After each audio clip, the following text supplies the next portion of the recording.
So we are here at Rosemont trying to get some of the units that we've had problems with repaired. National Housing Corporation had reports of over 250 units that had leaks and problems with their roof. We've already completed 14 blocks in Deacons. We're now working here in Rosemont to get as many of them repaired as quickly as we can.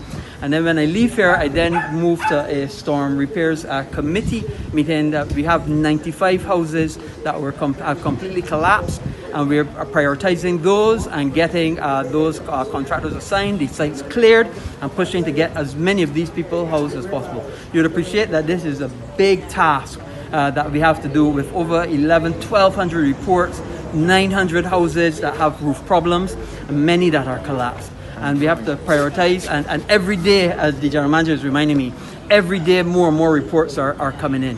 So it's a lot to do, and we're on the ground getting as much done as we can to start with.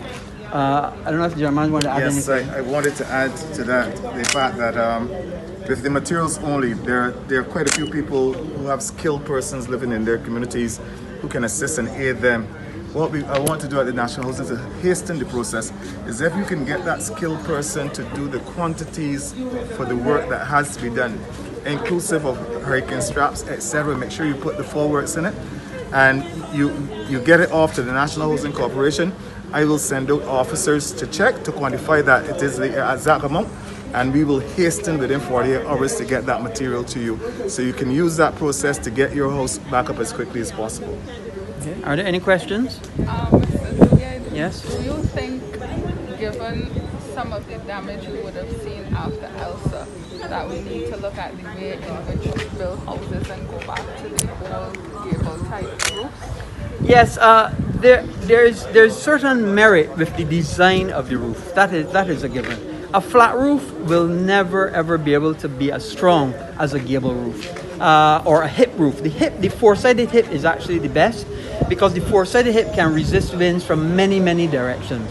And what happens is it's really a physics question, because it has to do with the vector of how the wind approaches versus the slant or gradient, as we would call it, of the roof.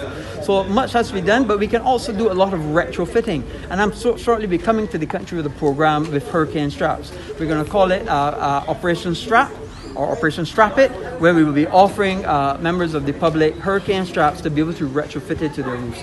Yes, there's a lot of design work that has to be done in terms of how we build and how we design roofs, but also we can also mitigate as well by adding things after the roofs have been done.